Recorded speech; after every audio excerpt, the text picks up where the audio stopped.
Hello, and welcome back to the Ever Changing World podcast. I'm your host, Ava Zanetti, and today's episode is going to be about that thing in the sky. The thing that's kind of a thing sometimes, kind of not.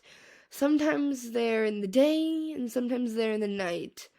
Of course, what I'm talking about is that big, gray kind of sphere that we've grown to know and love called the moon.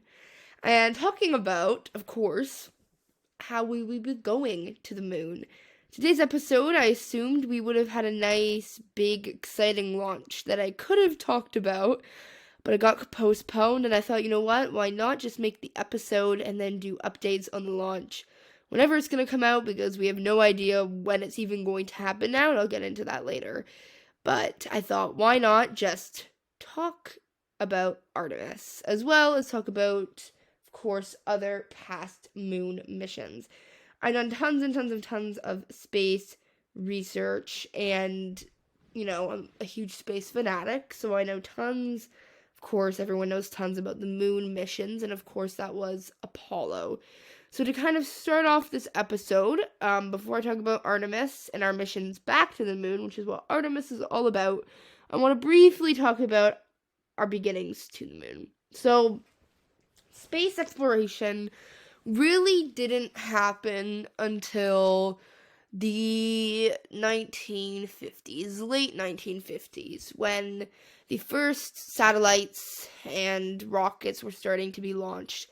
And originally, NASA was created not for space exploration, rather, it was in the hopes of creating better military technology, better military equipment, of course, to fight in the wars. This was a time after World War II, when a lot of other wars were going on, especially that the U.S. needed to fight. And the USSR, by creating these satellites that could go into space, it was a huge worry that the USSR would be hurting the US and could attack the US and would be the dominant force in power. And of course, since the USSR, the Soviets, were the communists, they didn't want that ideal to be leached back onto us. So it was really vital that we would use space to our advantage. And eventually, what that just turned into was the US versus the USSR space race. And the U.S. had taken Germans from the Nazi times who were building these big, huge rockets, the V-2 rockets, and they were the best of the best. And they took them and said, hey, you're going to make missiles. At the time is what they thought they'd be. Then she became rockets for us. And then the USSR also took the remaining Germans that were left from that, since the Germans were really ahead in space technology. And they took some of them, learned a little bit from them, and kind of discarded them to the side when they decided, okay, this we don't need them anymore. And then they were starting to build their side to it. So originally, the Russians, or as I want to call them, the Soviets, since it was the USSR at the time, the Soviets were really ahead in space technology. They sent out the first satellites, they sent out the first man in space, the first woman in space. They sent out a lot of firsts. While the States were a little bit behind, but eventually the first project that the US worked on, NASA worked on, was the Mercury missions. And what these were was our very first attempt at getting man in space. So originally we started with animals, sending out chimps. Like our great one called Astronaut Ham. He was one of the best chimps that we sent out. So we sent out him, and we sent out a bunch of chimps. We saw what the effects were, because one of the big worries is because we never really been into space. We barely knew anything about space as it began with. We had no idea what the effects would be on humans, and even if it would be a good idea to send a man out into space. What the Russians did, actually, and they didn't they were really kind of quick with it. They sent out a dog, Latka, I believe is how you pronounce it. And actually, a lot of people nowadays get very sad about this dog dying in space. But, they kind of just threw out the dog. They knew the dog would die in space, and they threw out the dog into a rocket and just let it kind of see what happened. And in all honesty, it helped them get ahead of the U.S. for a really long time. So that worked out really well for them. But going back to the US, they sent a bunch of chimps, and then eventually they had their first Mercury mission. The first American in space was Al Shepard. So Al went into space only for a few minutes, similar to how Blue Origin now, Jeff Bezos' rockets, if you've seen, Jeff Bezos was only in space for a few minutes and barely touched space, is what they're calling it. He touched space, as he kind of just went enough into where space kinda is. And they kind of counted it as, okay, fine, Jeff went into space. So that's kind of what Al did, but of course it was a big deal, and he was the first into space. And the second didn't do anything else much exciting. The fact that I'm forgetting his name right now probably means that he didn't do much exciting things. And then the third Mercury mission was John Glenn. So before John Glenn, we had, the first man in space was Yuri Gagarin. He was from the Soviets, of course. He was the first man in space, and he did orbits in space already. So he was already ahead of the game. But John Glenn was the first American to orbit the Earth. And that was really, really exciting because it really showed that the U.S. was finally catching up to the Soviets. And they were finally getting close. And they finally had some sort of ground to stand on that really validated them as, okay, you know what? They could be ahead in this space race. This is very exciting. So during the Mercury and during the, it's not catching me right now, but during the Russians' first attempt at spacecraft, they kind of ended there. They ended what they were doing, and actually, I'm gonna make sure I get this because it's gonna bother me if I don't get this because I've been doing so much research on this lately. But so the end of Mercury as well as the end of, goodness gracious, the Vostok. Yes, sorry. So the Russians, their missions were called the Vostok missions, and what was happening during these is they were ending these missions. They were moving on to their next ones. So the U.S., they had planned to go to the moon as well as the USSR. They were also planning on the moon. So the U.S., what they were doing is they were building I am having a brain. They were building the Saturn V rocket. So you've already seen the Lego sets, the big Saturn Vs. They were building those rockets, which would be the most powerful rockets in the world. And on the other hand, the USSR was building the N1 booster, which actually would be even more powerful than the Saturn V, which they didn't. The US and the Russians kind of kept a little bit locked secret that they were going to the moon at this point. So both were kind of keeping it a little bit hush-hush. So those were the two missions that were going to go on to the moon. It was Saturn V versus the N1 booster. And that was happening. So then the U.S. moves on, and they go to the Gemini missions. So these missions were now sending 2 pilots into space. And they did a few kind of fun, funky stuff with the Gemini missions that weren't crazy exciting.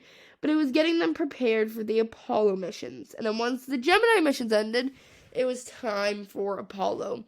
And what Apollo is doing now, actually, the USSR, for catching up with them, they're kind of falling behind. They're not doing as much, and as well, the money is running out, and the USSR was really great with propaganda. So they really like to show their country, like, yeah, we're number one, we're the best, we have the best technology.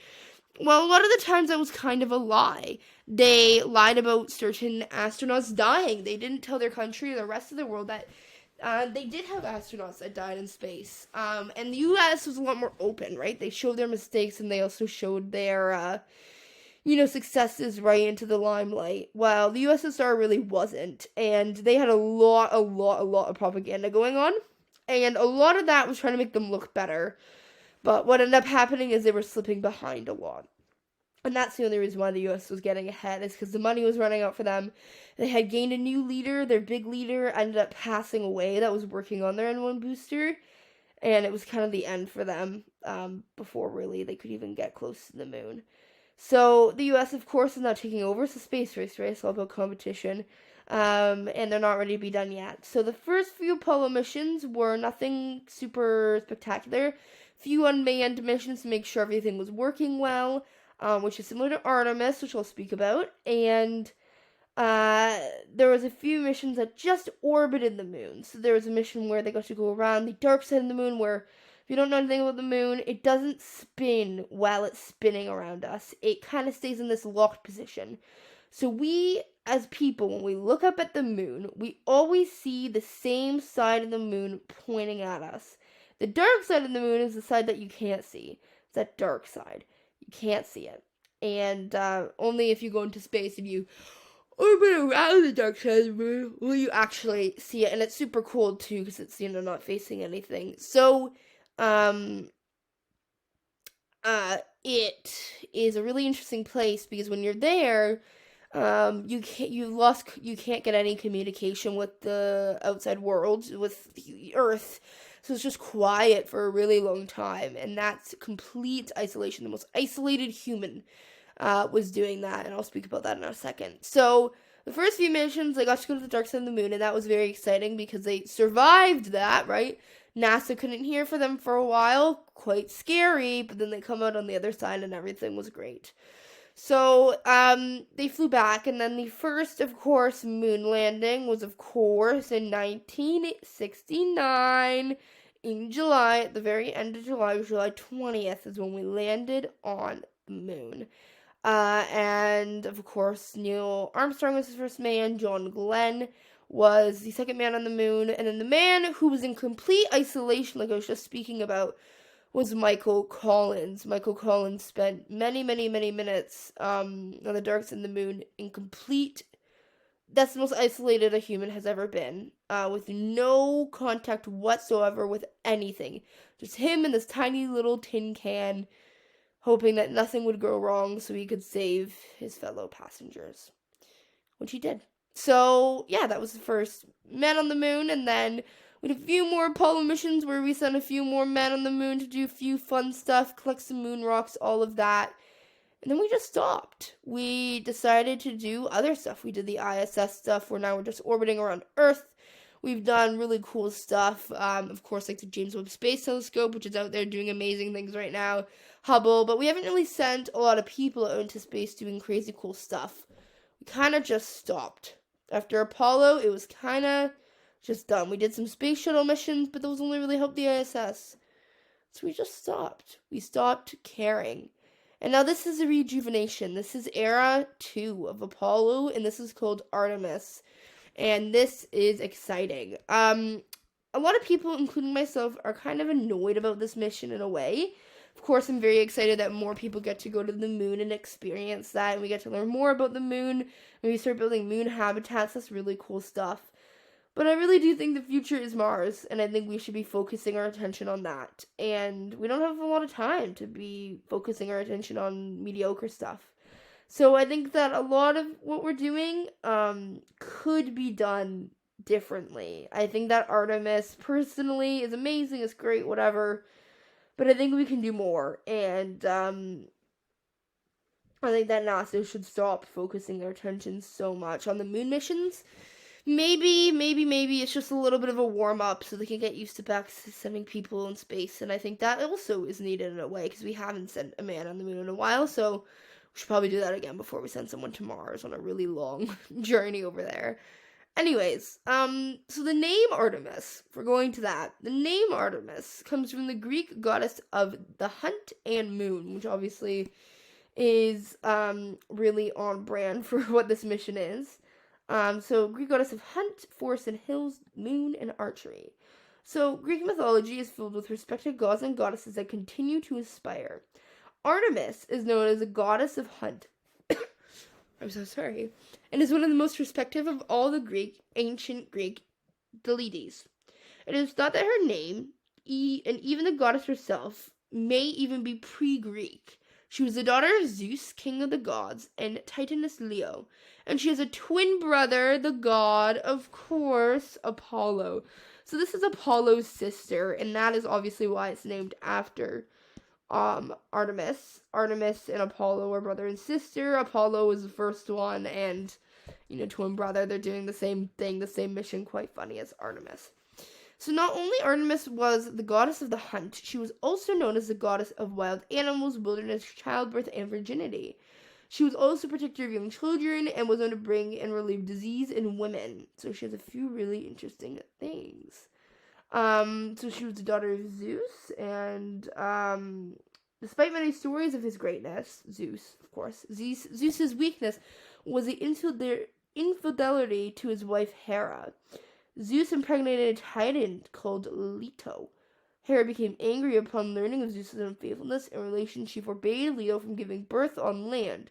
Eventually, she found solace on the floating island of Delos. There she gave birth to Artemis and Apollo, and that's why they are related to the moon and kind of space stuff. According to Homeric hymn to Artemis, the twins were born on Artica. Either way, most accounts say that Artemis came first, which actually I find interesting, because, Apollo was our first mission, so I think that's kind of funny. Not much is known about Artemis' childhood, etc. So yeah, that's kind of a little bit about Artemis and her backstory there, which I think is interesting. I always like to know, I don't know about you guys, but I always, like to know a little bit about people's backstories namesake backstories, because I found it very interesting. So, now we're going to get into what exactly the Artemis missions are. I spieled a long time about Apollo and all of that exciting stuff about NASA. I spieled about, what the name even is. So why don't we just get into why we're even here? What even is this mission? Why do we care? So, with Artemis missions, NASA will land the first woman and first person of color on the moon, using innovative technologies to explore more of the lunar surface than ever before. So, of course, what they mean by that is we're actually sending other people other than white men to the moon, which is great. It's very exciting that other people get to experience that. We will collaborate with commercial and international partners and establish the first long-term presence on the moon. Then we will use what we can learn on and around the moon to take to the next giant leap, sending the first astronauts to Mars. Very exciting stuff. Why are we going to the moon? We're going back to the moon for scientific discovery, economic benefits, and inspiration for a new generation of explorers, the Artemis generation, which of course is us. Maintaining American leadership in exploration, we will get a global alliance and explore deep space for the benefit of all. So, the moon. Discovery. So, with Artemis, we are building on more than 50 years of exploration experience to reignite America's passion for discovery, which of course we kind of stopped. They're basically like, yeah, we kind of stopped doing anything interesting, so I guess we got to do that again to make people want to invest in space. People like seeing people go to space. Maybe we should focus more on that than, just trying to fix the ISS that's breaking down right now. Maybe that would work. Next is economic opportunity. Artemis missions enable a growing lunar economy by fueling industry, supporting job growth, and farthing the demand for skilled workforce. Basically saying, hey, let's live on Mars. Let's hire more people at NASA. And of course, inspiration for a new generation. We'll explore more of what the moon than ever before with our commercial and international partners. Along this way, we'll engage and inspire new audiences, the Artemis generation. Basically saying, again, we're boring, we need to make people excited about space. Which is great. Which I think is really funny. So, a little bit about these international partners that they mentioned. I'm kind of skipping around here. So, principles for a safe, peaceful, and prosperous future. Through Artemis, NASA aims to land the first woman, first people on the moon, hurdling a new area, etc. While NASA's leading the Artemis missions, international partnerships will play a key role in achieving a sustainable and robust presence on the moon while preparing to conduct a historic human mission to Mars. With numerous countries and private sector players conducting missions and operations in lunar space, it's critical to establish a common set of principles to govern the civil exploration and use of outer space.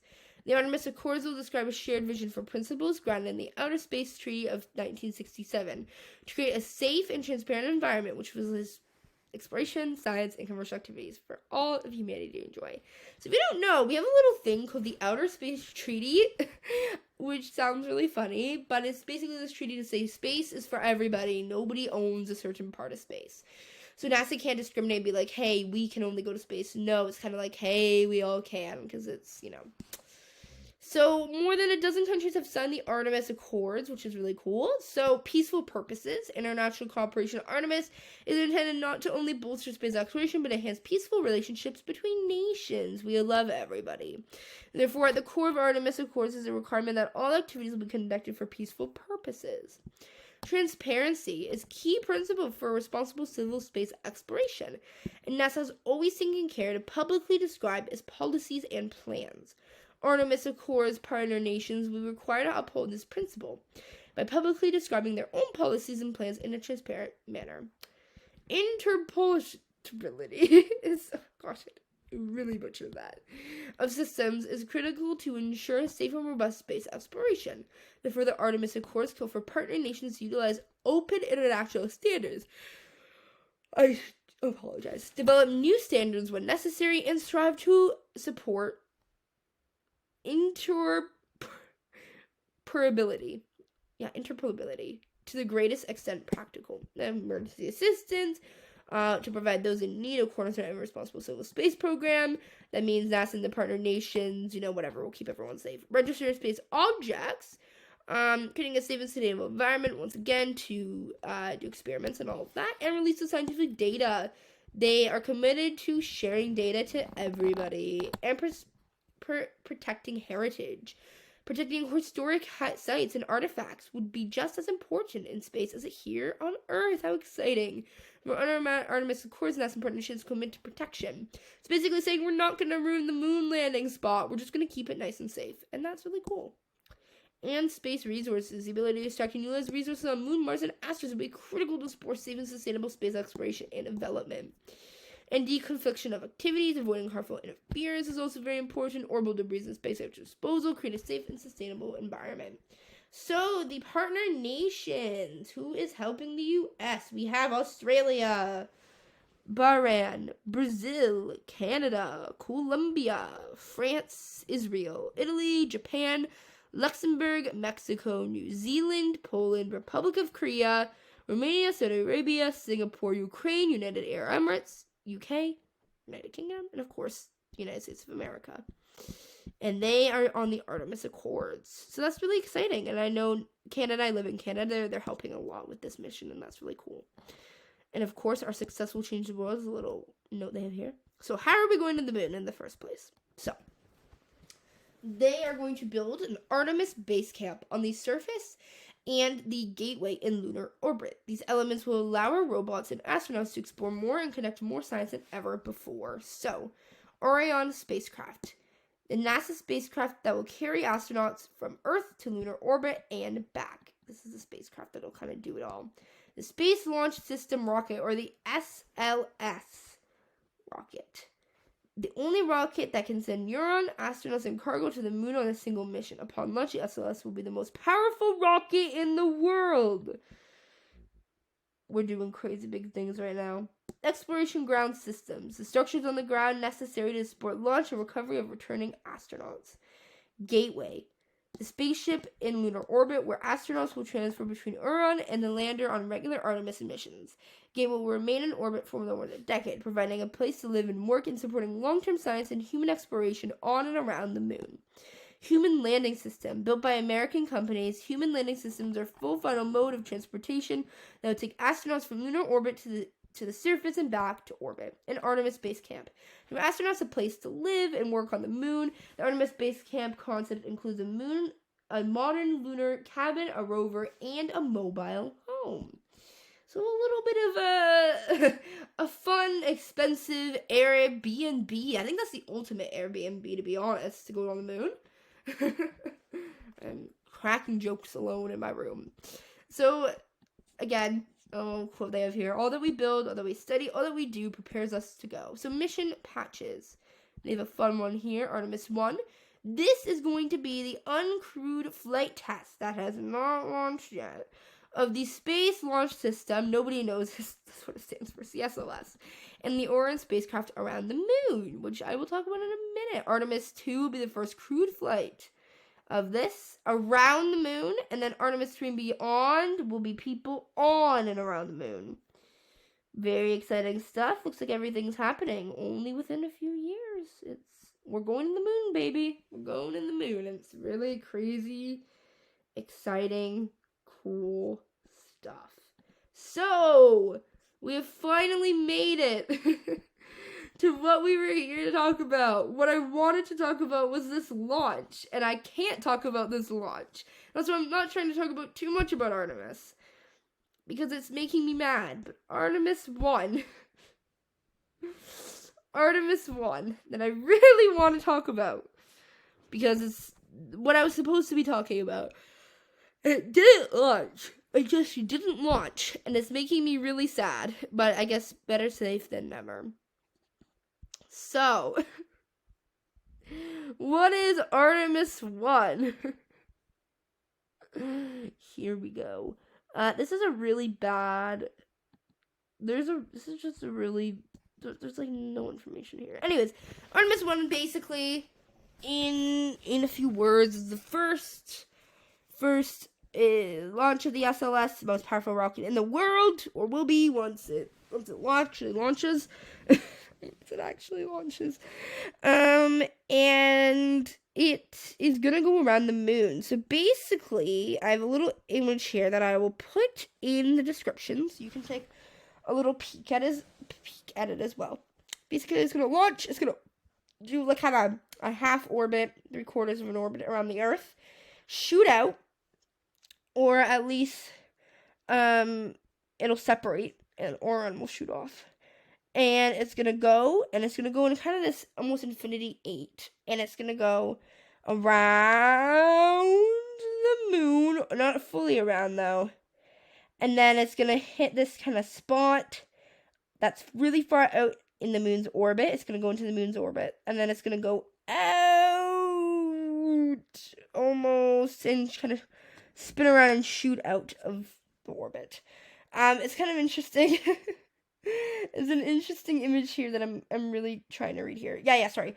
It's gonna go into the moon's orbit after it leaves the moon's, after it leaves right beside the moon. It's gonna go into the moon's orbit, fall back into the moon, and then leave the moon's orbit. Kind of follow the moon's orbit, then leave it, and then go back to Earth. This is what the Apollo missions looked like as well. I remember seeing images of this. This is what the Apollo missions looked like. It's basically a big infinity 8 around the moon and the Earth with a lot of complexities and a lot of things that you have to hit or you aren't going to make it to certain spots. But that's why you do unmanned missions first, and that's why the unmanned missions should go for a launch. Anyways, so these are, it's really basic procedure to do this Infinity 8, because, you don't want to go against with how the Earth works or how the moon works when you are launching this, massive, few billion-dollar rocket. It's dumb to do that. It's smarter to, obviously follow the natural path, and that's what seems to work. So yeah, that is, the kind of launch system here. Of course, it's going to launch from Cape Canaveral, California, Space City, the best city. Love to visit. And it is a 3-week mission, so it takes about 3 weeks to do this whole little orbit here. So that is Artemis. Now, what the hell happened yesterday? Today's Tuesday. Yesterday was Monday. When it was supposed to launch, it would have been perfect for the episode. Oh my gosh. Alright, so NASA says the next attempt at a debut spaceflight for its Mega Moon rocket could happen as early as Friday. I feel like that's a lie, but engineers and other experts must review a raft of problems that saw Artemis' planned launch to be scrapped prior to liftoff. Honestly, these types of I gotta scrap when the launch is gonna happen happens all the time. I mean, it happened with the James Webb Space Telescope, and it got delayed years. So, I mean, it's not really like a new thing that this is going to happen. But NASA kind of endured several issues at Kennedy Space Center. So first, the big issue was the uncooperative weather, with thunderstorm delaying the propellant load for the rocket. So basically, you don't want to launch in bad weather. I mean, it's just not smart to launch in bad weather. It's likely something bad could happen if you launch in bad weather. So it's better to wait. So once the go-ahead was given to fill the fuel tanks, right, they didn't want to put the fuel in while it was bad weather, which altogether hold 2,778,492 liters of propellant, or the equivalent of 41 swimming pools of water. Another issue arose. The liquid oxygen and liquid hydrogen were filling at unacceptable rates relative to one another. The process was repeatedly stopped and started to do a hydrogen leak, where teams were able to reduce the seepage. The tanks were being filled with supercooled liquid oxygen and hydrogen propellants, and launch teams began a conditioning process to chill the engine sufficiently for liftoff, NASA said. But one of the four main engines, and I've seen so many memes from this, but one of the four main engines failed to cool down as expected. And while trying to resolve that issue, the team noticed another leak involving a vent valve higher on the rocket, prompting launch team managers to pause countdown and then call off the launch at 8:35 a.m. ET. Engineers struggled to pinpoint the source of the cooling problem well after the launch postponement was announced. At a press conference Monday afternoon, Artemis missions manager Mike Saffron said the fault did not appear to be the engine itself, but with plumbing leading to it. So basically, engine number 3 sucks, and we don't like engine number 3. It was engine number 3 that failed, and there's been so many funny memes about, like, there's ones with astronauts, and the 2 astronauts awake, one's asleep, and it's like, the astronaut asleep is number 3, so, just kind of funny stuff. But, obviously, it wasn't going well, and that is not, ideal. So that is kind of the situation with our rocket, and it got delayed. So the team kind of says that, the problem required what turned out to be a simple fix. Even if there had been no technical snags, thunderstorms ultimately would have prevented a liftoff, NASA said. So wouldn't have even happened anyways. Dark clouds and rain gathered over a launch site as soon as the countdown was halted. Thunder echoed across the coast, so it wasn't happening. Launch team to consider next steps. The launch team will reconvene on Tuesday afternoon, so today, to review data on the problems and develop opinions for the next launch attempt. There were a number of challenges. We were ready for some of them, and the technical challenges we encountered on the engine blade and the vent valve were just some things we're going to have to look at tomorrow, after we get a little smarter, and get rested.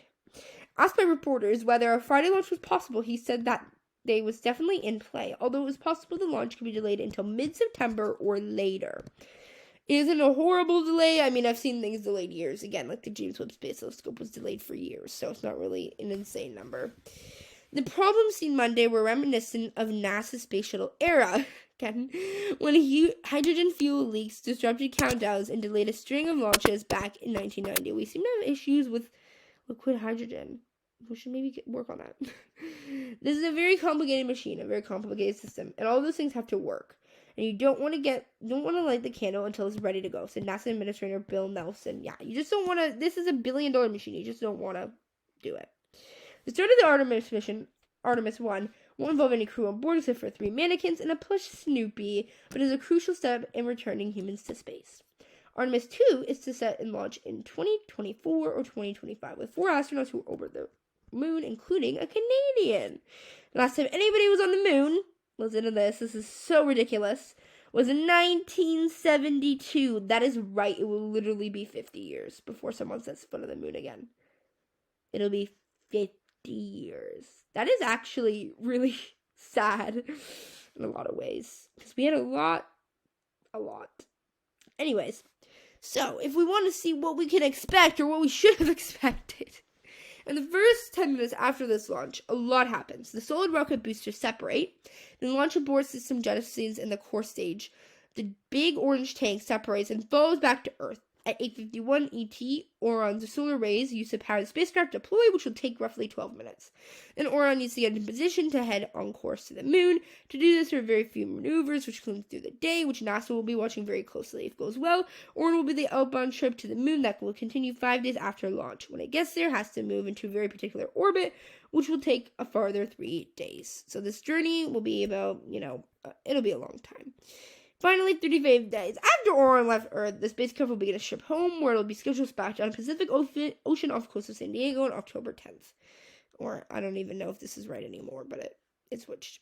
So, a few Canadian space astronauts were, talking as well, and said, Canadian Space Agency astronauts Jeremy Hansen and Joshua Kernock, one of 4 Canadian astronauts who may be on that Artemis 2 mission, were at the Kennedy Space Center ahead of the launch, who said the Artemis 1 mission is just the first step.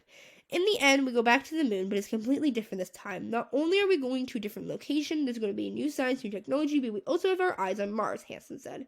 This is a proving ground to take humanity into deep space. This is just the first steps of something much, much grander. This is exciting shit, just to put it lightly. Kernock has been to point out that it isn't just a U.S. effort. This isn't just NASA. This is a world effort. This is NASA leading the world along to go out and accomplish these really hard challenges to try and set up not just the U.S., but a human presence on the moon and eventually on Mars, Kernock said. So it's very different in that respect, and it's very important in that respect that we're bringing the world along. This is amazing, amazing stuff. Canada is going to space. All these countries are going to space, not only the U.S. Remember, as I talked about, it was U.S. versus USSR in the beginnings. It's not that anymore. It's not. It is the world together, trying to change the world, trying to change where humanity is going to go. That is some amazing stuff. So as a conclusion to this episode, I'd love to talk more, but nothing really happened yesterday as I would have liked to talk about. As well, I want to save more of the Artemis talk for when more Artemis stuff happens. There's a lot of exciting stuff happening in the future, and I don't want to, spoil it and re-talk about stuff. So I'm going to save the rest of the exciting Artemis stuff, because once the unmanned mission launch I want to talk about what the other missions will actually be doing in more detail. But for now, Artemis is exciting, right? Although, as I mentioned, it's kind of sad we're going back to the moon. It's taken 50 years. It's kind of annoying. Whatever. 50 years in hindsight, isn't that long of a time? Yeah, sure. It's half of a human lifespan, even more than half of a human's lifespan. But it's exciting stuff that we are even able to go to the moon. That we're able to change the world once again in this way. So, in all honesty, I think Artemis is going to be essential for us to reignite that fire under us and say, you know what, we need to go to Mars. And I think it's actually going to, because, we can often forget that in science and that in space, a lot of this is really based off of, what politicians want to give money to who. And at the end of the day, if they're not excited about something, if they're not inspired by something, they're not going to do it. Originally, Kennedy wasn't that interested in NASA, but he got inspired, and that made him able to push NASA farther and push the space program farther. A lot of people aren't interested in NASA, or weren't, and still aren't, and really downplay its importance in our world. Space exploration is very necessary, and people don't realize it, and I really do hope that this Artemis mission, if the only objective of this mission is to send a few people on space who, are a different demographic than the white male, that's amazing. If it's just, learn a little bit more about the moon and maybe set up a few moon spots, that's amazing. And if in all honesty, if it's just to inspire a few people to push more money into the program and send us to Mars, that is all we really need. In all honesty, that's all we need. I really do think that this mission's objective, if all it does is just pushes people to get a little bit excited about space, put a little bit of a smile on their face when they think about space, when they hear the word space exploration, or when they hear we're going to Mars and they think, okay, you know what, we did Artemis recently, we can do this again. Because, if you think about it, 50 years ago is a lot different, and if we can prove that we can do it again and even better and even more efficiently, that's going to help us a ton. So this is vital. Artemis is going to be vital for our future of going into space, and it's exciting, and I think it's definitely necessary, and it's going to be very exciting when it actually launches, as I've mentioned. Very, very, very funny stuff.